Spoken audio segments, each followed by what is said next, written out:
ঢাকা বিশ্ববিদ্যালয়ের 2025-26 শিক্ষাবর্ষের অফিসিয়াল ভর্তি বিজ্ঞপ্তি এবং আবেদনের A to Z বিস্তারিত আমরা জানবো এবং পুঙ্খানুপুঙ্খানুভাবে প্রত্যেকটা স্টেপ বুঝবো। এখানে আবেদনের যোগ্যতা কি হবে, কিভাবে আবেদন করতে হবে, কোন ওয়েবসাইট থেকে আবেদন করতে হবে, ভর্তির সময় কি কি তথ্য দিতে হবে, কোটায় আবেদনের ক্ষেত্রে করণীয় কি, কোন ইউনিট থেকে পরীক্ষা দিতে কত জিপিএ লাগবে, অর্থাৎ প্রত্যেকটা ইউনিটে আর্টসের, কমার্সের, সায়েন্সের প্রত্যেকটার কত জিপিএ লাগবে, ভর্তি পরীক্ষা কবে কবে হবে এবং প্রত্যেকটা ইউনিটে এমসিকিউ এবং রিটেনের মানবন্টন কি হবে এবং সময় বিভাজন কি হবে তা A to Z আমরা জানার চেষ্টা করব। ঢাকা বিশ্ববিদ্যালয়ের 2025-26 শিক্ষাবর্ষের অফিসিয়াল ভর্তি বিজ্ঞপ্তি এবং আবেদনের A to Z বিস্তারিত পুঙ্খানুপুঙ্খভাবে আমরা বুঝবো এবং জানবো। কোন ইউনিটে পরীক্ষা দিতে কত জিপিএ লাগবে, অর্থাৎ প্রত্যেকটা ইউনিটে সায়েন্স, আর্টস, কমার্স থেকে পরীক্ষা দিতে কত জিপিএ লাগবে, ভর্তি পরীক্ষা কবে কবে হবে এবং প্রত্যেকটা ইউনিট ভিত্তিক এমসিকিউ এবং রিটেনের মানবন্টন, নম্বর বিন্যাস এবং সময় বিভাজন, আবেদনের যোগ্যতা কি হবে, কিভাবে আবেদন করতে হবে, কোন ওয়েবসাইট থেকে আবেদন করতে হবে, ভর্তির সময় কি কি তথ্য দিতে হবে, কোটা আবেদনের ক্ষেত্রে করণীয় কি, সকল কিছু আমরা স্টেপ বাই স্টেপ জানবো। কারা আবেদন করতে পারবে? 2020 থেকে 2023 সালে যারা মাধ্যমিক অর্থাৎ এসএসসি পাশ করেছ এবং 2025 সালে যারা এইচএসসি লেভেল পাশ করেছ তারা ভর্তি পরীক্ষায় বসতে পারবে এবং আবেদন করতে পারবে। ভর্তি প্রার্থীরা 29/10/2025 দুপুর 12টা অর্থাৎ 29 অক্টোবর দুপুর 12টা থেকে 16 নভেম্বর রাত 11:59 পর্যন্ত আবেদন করতে পারবে। এই সময়ের মধ্যে আবেদন করতে হবে এবং আবেদন কিন্তু এই যে ওয়েবসাইট আছে এই ওয়েবসাইটের মাধ্যমে অনলাইনে করতে হবে। এই ওয়েবসাইটের মাধ্যমে অনলাইনে করতে হবে। বিজ্ঞান ইউনিটের এই প্রত্যেকটা অনুষদ, বিজ্ঞান ইউনিটের আন্ডারে এই সকল অনুষদগুলো রয়েছে। এই সকল অনুষদগুলোতে আবেদন করার জন্য সায়েন্স এবং কৃষি বিজ্ঞান শাখা থেকে তোমার এসএসসি এবং এইচএসসি দুইটা মিলিয়ে 4 সাবজেক্ট সহ দুইটা মিলিয়ে জিপিএর যোগফল হইতে হবে ন্যূনতম 8, অর্থাৎ এসএসসি এবং এইচএসসির রেজাল্টের যোগফল হইতে হবে 8 এবং তোমার হচ্ছে আলাদাভাবে এসএসসি এবং এইচএসসি তে পেতে হবে 3.5 করে 3.5 করে ন্যূনতম 3.5 থাকতে হবে এসএসসি এবং এইচএসসি তে এবং যোগফল হইতে হবে ন্যূনতম 8, এর কম হলে অ্যাপ্লাই করা যাবে না।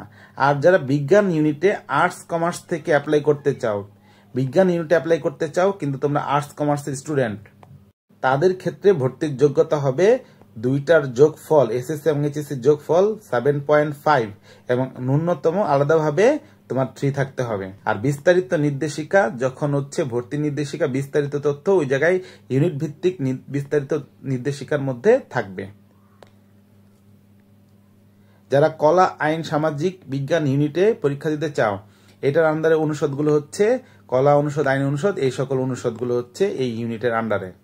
যেহেতু এটা আর্টসের অনুষদ, এখানে মানবিক শাখার শিক্ষার্থীরা পরীক্ষা দিতে পারবে এবং তাদের মাধ্যমিক এবং উচ্চ মাধ্যমিক মানে এসএসসি এবং এইচএসসি দুইটার যোগফল হইতে হবে, জিপিএর যোগফল হইতে হবে 7.5 এবং ন্যূনতম এসএসসি এবং এইচএসসি তে আলাদাভাবে থাকতে হবে 3 করে, আলাদাভাবে এসএসসি এইচএসসি থাকতে হবে 3 আর যোগফল হইতে হবে 7.5। এটা আর্টস শাখার স্টুডেন্টদের জন্য, এই যে আর্টসের ইউনিটে পরীক্ষা দেওয়ার জন্য। কিন্তু আর্টসের ইউনিটে পরীক্ষা দিতে চাও তোমরা বিজ্ঞান এবং বাণিজ্য শাখার শিক্ষার্থী, বিজ্ঞান ও বাণিজ্য শাখার শিক্ষার্থী এই কলা, আইন, সামাজিক বিজ্ঞান অনুষদের ইউনিটে যদি পরীক্ষা দিতে চাও তাহলে বিজ্ঞান শাখার জন্য এসএসসি এইচএসসি এর যোগফল হতে হবে 8 আর আলাদাভাবে পেতে হবে 3.5।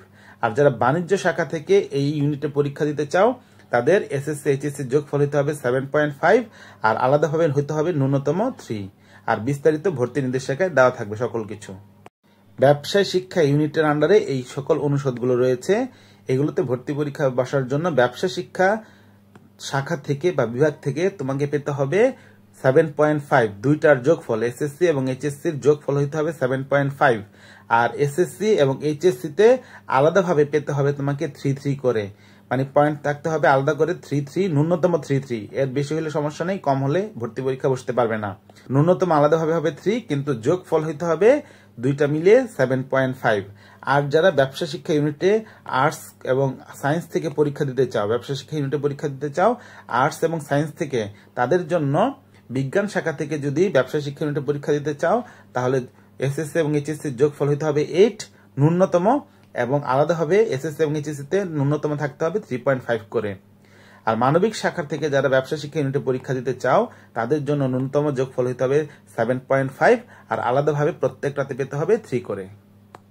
চারুকলা ইউনিটের ভর্তি পরীক্ষার জন্য যে কোনো শাখা থেকেই তুমি পরীক্ষা দিতে পারবে। তোমাদের এসএসসি এবং এইচএসসি জিপিএ এর যোগফল হইতে হবে ন্যূনতম 6.5, যোগফল 6.5 আর আলাদাভাবে এসএসসি এবং এইচএসসি তে ন্যূনতম থাকতে হবে 3 করে। এটা হচ্ছে চারুকলা ইউনিটের ভর্তির যোগ্যতা। আর আইবিএ ইউনিটের ভর্তির যোগ্যতা হচ্ছে যে কোনো মাধ্যমিক এবং উচ্চ মাধ্যমিক পরীক্ষায় আলাদাভাবে হইতে হবে 3.5, প্রত্যেকটাতে আলাদাভাবে ন্যূনতম হইতে হবে 3.5 আর হচ্ছে যোগফল হইতে হবে 8, অন্তত 8, এটার কম হলে হবে না। এবং আইবিএ ইউনিটের যোগ্যতা হচ্ছে এটা। যারা ও লেভেলস এবং এ লেভেলস থেকে পরীক্ষা দিবে তাদের জন্য ভর্তির যোগ্যতা নির্ধারণ করা হয়েছে এগুলো।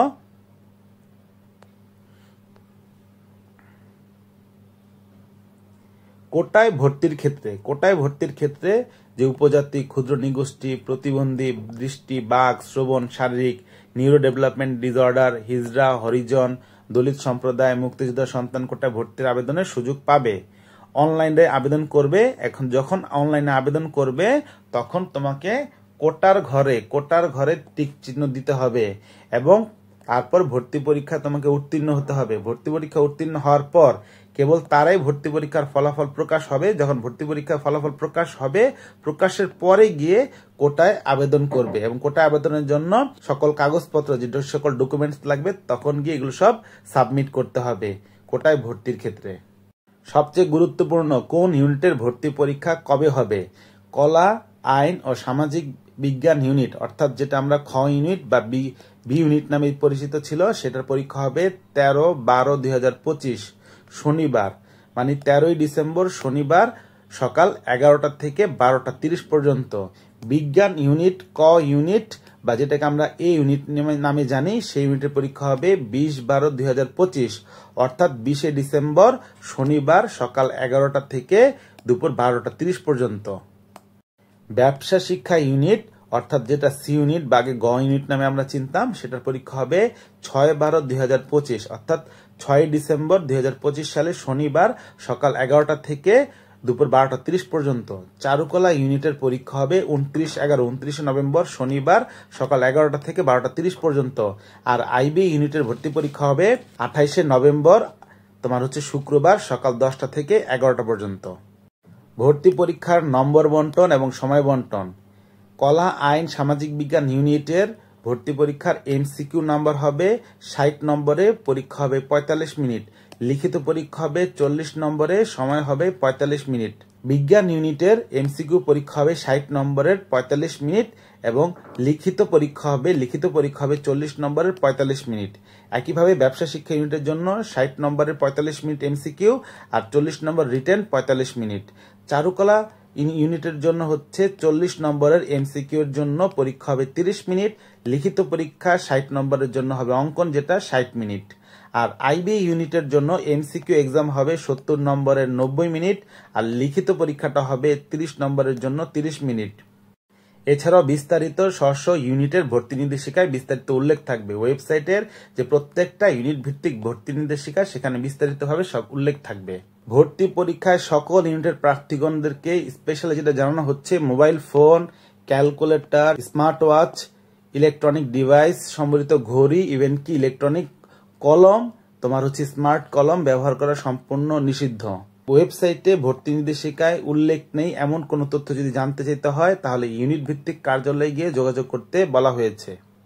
অনলাইনে ভর্তির আবেদনের জন্য, প্রাথমিক আবেদনের জন্য আবেদনকারীর করণীয় কি কি? খুব গুরুত্বপূর্ণ।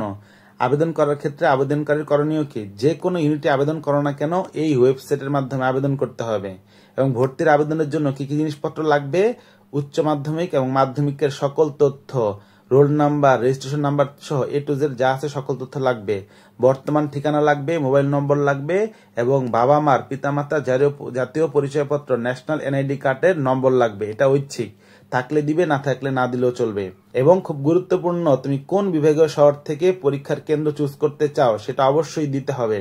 তুমি যেই বিভাগীয় শহরে কেন্দ্র চুজ করবে সেখানে তুমি পরীক্ষা দিতে পারবে, অন্য কোথাও কিন্তু চেঞ্জ করতে পারবে না, সাবধান। এবং কোটার যদি থাকে কোটার ঘরে টিক চিহ্ন দিবে এবং স্ক্যান করা ছবির প্রয়োজন হবে এবং আবেদন ফি দিতে হবে অনলাইনে অথবা রাষ্ট্রায়ত্ত 4টা ব্যাংকের মাধ্যমে তোমার আবেদন করতে হবে এবং নির্ধারিত সময়সীমার মধ্যে আবেদন জমা দিতে হবে এবং টাকা পেমেন্ট করে দিতে হবে। আবেদন ফি অফেরতযোগ্য।